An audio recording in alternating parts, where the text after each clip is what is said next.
नमस्ते साथियों, आप सभी का स्वागत है योग दर्शन की व्याख्यानमाला की सीरीज में कार्यक्रम में। आज हम बात करेंगे विभूतिपाद के अंतिम सूत्र अर्थात 55वें सूत्र की, जिसमें हम कैवल्य के स्वरूप की बात करेंगे। तो आज के व्याख्यान के माध्यम से हमारा विभूतिपाद कंप्लीट हो जाएगा। आप सबके निरंतर सुझाव, प्रतिक्रियाएं और प्रश्नों के माध्यम से, आपके प्रेम के माध्यम से। तो चलिए जानते हैं सूत्र को, उसके बाद उसकी व्याख्या हम करते हैं।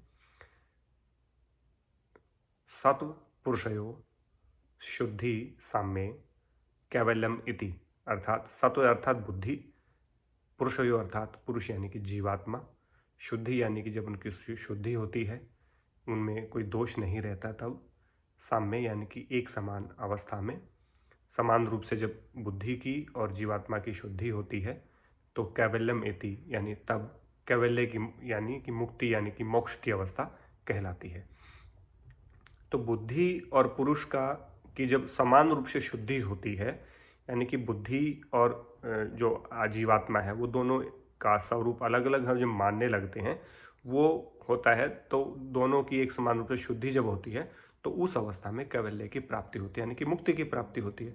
लेकिन जब तक हम बुद्धि को और आत्मा को एक ही मानने की भूल करते हैं, तो तब तक इसका मतलब अविद्या आदि दोष हमारे अंदर मौजूद हैं, यानी कि हमें सही स्वरूप का यानी कि सही यथार्थ ज्ञान नहीं हुआ। चूंकि पहले विवेक ज्ञान की उत्पत्ति हो चुकी है। विवेक ज्ञान की उत्पत्ति तभी होती है जब बुद्धि को और आत्मा को अलग अलग मानना हम शुरू करते हैं।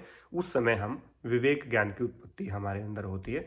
तो उस विवेक ज्ञान की उत्पत्ति होने से, विवेक ज्ञान उत्पन्न होने से ही हमारे बुद्धि की और आत्मा की एक समान शुद्धि होती है, यानी कि वो दोनों शुद्ध होकर के अपने अपने स्वरूप को पहचानने लगते हैं। और जब वो पहचानती हैं, तो इस अवस्था को ही कैवल्य यानी कि मुक्ति की अवस्था कहा गया है।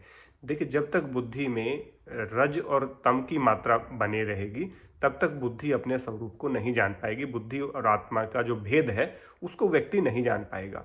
लेकिन जैसे ही सत्वगुण की प्रधानता होती है और विवेक ज्ञान की उत्पत्ति होती है, विवेक ज्ञान की उत्पत्ति तभी होगी जब बुद्धि में सत्वगुण आएगा।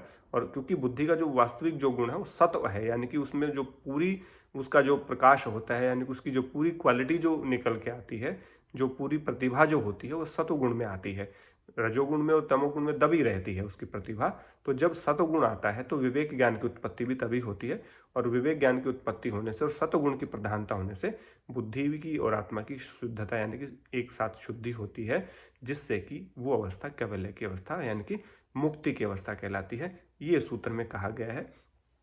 अंतिम सूत्र में कैवल्य की बात की गई है कि किस प्रकार से कैवल्य की प्राप्ति हमें होगी, किस प्रकार का हमें बनना पड़ेगा। ये हमारा विभूतिपाद का अंतिम सूत्र यानी कि 55वां सूत्र था। इसी के साथ हमने समाधिपाद, साधनपाद और विभूतिपाद, 3 पादों को हमने पूर्ण किया है। आपके सहयोग से और आपकी निरंतर प्रेरणा से मैं इस काम को पूरा कर पाया हूँ। आगे भी मुझ पे अपने सुझाव, प्रतिक्रियाएं और अपना स्नेह ऐसे ही बनाए रखें, जिससे कि हम जल्द ही पूरा जो कैवल्य पाद है उसको भी शीघ्र पूरा कर पाएँ और आप सब लोगों के सम्मुख में उसको प्रस्तुत कर पाऊँ। और आप लोग इसको इतनी रुचि से सुनते हैं।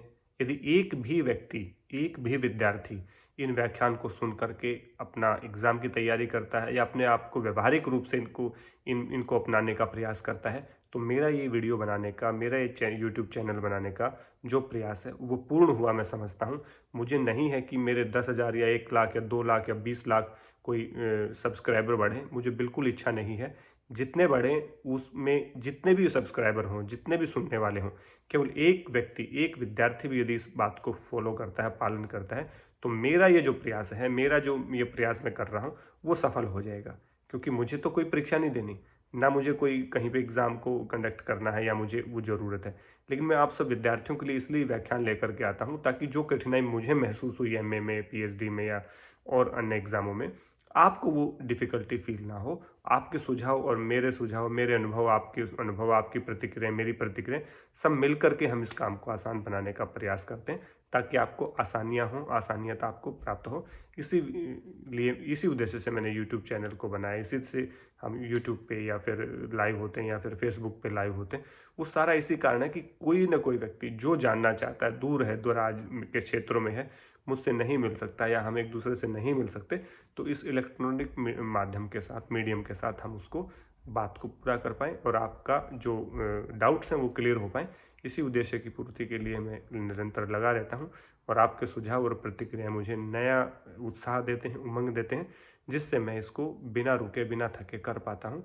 यही मेरी एनर्जी और ऊर्जा का स्रोत है। तो इसी रूप से आप अपने सुझाव, प्रतिक्रिया और स्नेह मुझ पर बनाए रखिए। आगामी सूत्र के साथ हम कैवल्यपाद को प्रारंभ करेंगे। तो आज इतना ही। धन्यवाद आप सभी का। नमस्ते।